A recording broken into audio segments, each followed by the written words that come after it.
Okay, hello dear students. So the topic that I've taken right now is right to religious freedom. So we all know that we have six fundamental rights, and right to religious freedom is one of it. So, as it is a revision lecture, so just in short, we'll be, dealing with the topic and taking into consideration the important points only. All right. So we have right to religious freedom. You all know it's one of the six fundamental rights. Earlier we were having how many rights? Seven fundamental rights. Right to property that has been amended and shifted to Article 300A that you all know after the 44th Constitutional Amendment. Okay. Now all about fundamental rights, the historical background, and everything we have already done. So there's no need to revise it again. But you know that fundamental right is where it's in part 3 of the Constitution of India. The inspiration for fundamental rights, I will say, it has been taken from the Bill of Rights, then Universal Declaration of Human Rights, the American War of Independence, and obviously our own historical background, that because we were under the British rule, so there was no scope of individuals developing. So therefore, the constitution makers felt that it is very essential that the individual citizen of the country they get a full opportunity so that they can develop themselves at the fullest. Because India is a democratic country, so the country will be strong only when its people are strong. So for that, fundamental rights do matter a lot for the constitution makers, and therefore we have this in our constitution in part 3. Okay, now on the basis of this, we can just I think move ahead with a little bit of introduction that we all know that India, that is most popularly acknowledged as the land of spiritual beliefs, psychological thinking, and culture, and has been the birthplace of many religions, right? So religion is actually very important, all right? And India is a secular country. So therefore, the fundamental rights are listed in part 3 of the Constitution is a very, very important. Okay, so it is very important, and it strengthened the country's secular character as well. Okay, the 42nd Amendment of the Constitution, it inserted the word secular in the preamble, and you know the two terms are very much related when you talk about religious freedom and when you talk about secularism. The two terms are very much related, and the two strengthens each other. Okay, therefore it is a very important concept, right? Now, India that is absolutely neutral, unbiased, and impartial when it comes to exercising one's religious belief. The Constitution ensures that no citizen is deprived of his right to profess the religion of his choice peacefully within the Indian territory. The Constitution has high regard and gives utmost importance to the concept of secularism. It has great significance and also enjoys dignified recognition in the eyes of law. So therefore, that is why I said that fundamental rights and secularism are very much. Now coming to freedom to religion.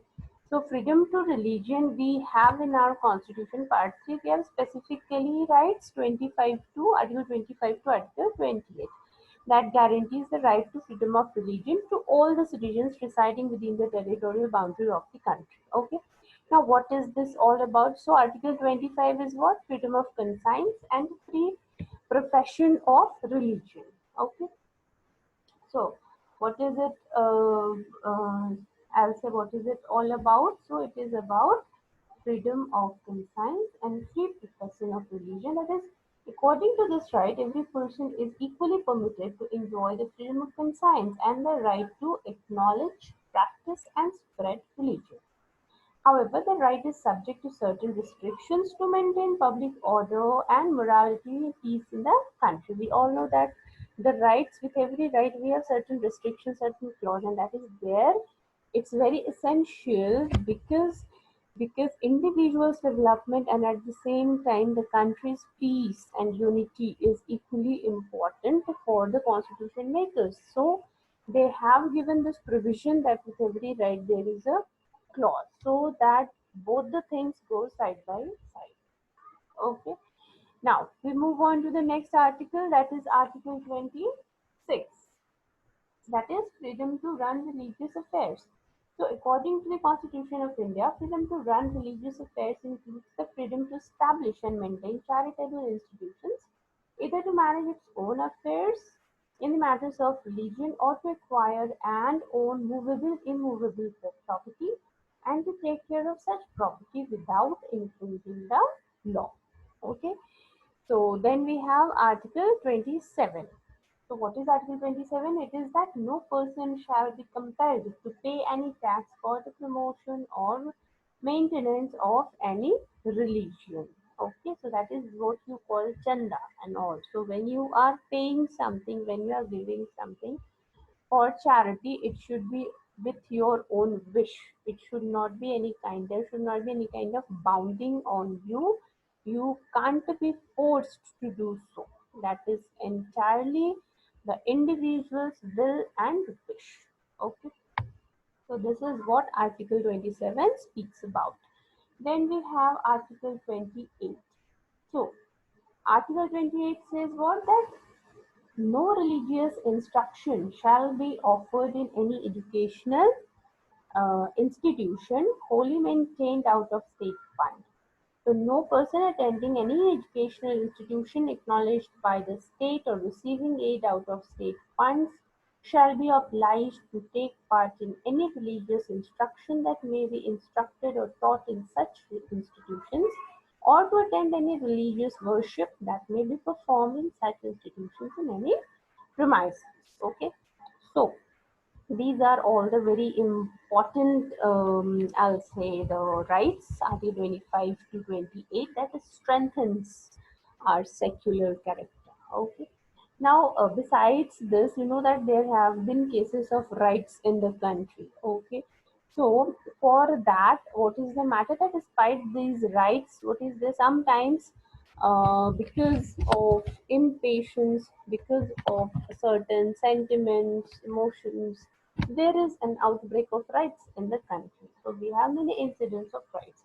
So to tackle that problem, the government has, besides providing the right, if the government has done what? It has set up Ministry of Minority Affairs, National Human Rights Commission, and the National Commission for Minorities to investigate religious discrimination and to make recommendations for redressal to the local authorities. Okay, so this provision is also there. Okay. Now we move on to some cases that needs to be considered when we are doing right to religious freedom. Like in Ahmedabad, St. Xavier's College versus State of Gujarat, the Supreme Court held that secularism neither means anti-God nor pro-God. It just ensures that no one is differentiated on the basis of religion, eliminating the concept of God in matters of the state. Then we have Supreme Court in S.R. Bomani versus Union of India. In that, explained that under the Constitution, secularism does not mean an atheist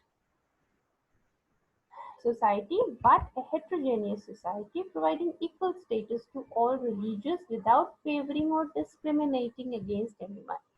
Then there is Ratilal Panachandra Gandhi versus State of Bombay. So in this, stated that Article 25 guarantees every person, not only citizens, the freedom of conscience and right to freely profess, practice, propagate religion, imposed with certain restrictions in the state.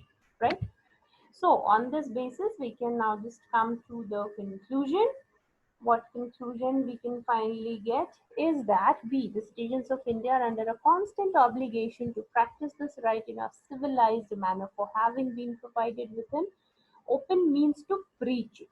The right to freedom of religion is not only a right guaranteed by the Constitution, but also at the same time it is duty expected to be followed for the betterment and overall growth of the country. So we should do that definitely, right? Thank you so much. Hope you get a revision of the topic in a better way.